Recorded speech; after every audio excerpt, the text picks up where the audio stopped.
Bismillahirrahmanirrahim. Assalamu alaikum everyone. This is Anis Shah. I read in class 6. Today I will present it in rocks, चट्टान. nun چې موږ د څه په باره کې زده کوو هغه ته ویلی شي چټان او په انګلیش کې ورته ویلی شي راکس. نن به موږ د دې په باره کې زده کوو چې راکس یعنې مطلب چټان څه ته ویلی شي. موږ چې دا غټ غټ چټان وینو غرونه وینو د دې په باره کې موږ ایکسپلین کوو چې دا څه ته ویلی شي. اور راځو خپل ټاپک ته راکس चट्टानें कुदरती तौर पर पाए जाने वाले ऐसा मादा जिसमें कीमियाई अज्जा और मादनियात शामिल हैं।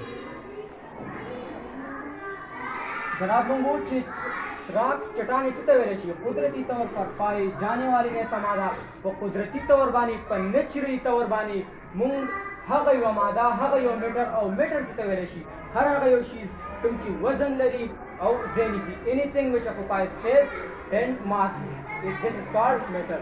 خنوادو خپل ټاپک ته مطلب په قدرتي طور باندې هر هغه یو شیز کوم چې ځای نیسي او وزن لري او په هغې کې کیمیايي اجزا شاملي اور معدنیات شاملي هغه ته موږ ویلی شو راکس.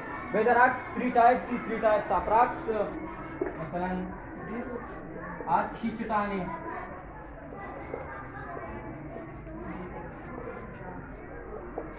आग चट्टानें څه ته ویلی شي زمین کې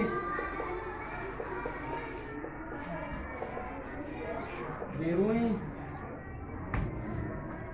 ठोस हिस्से के नीचे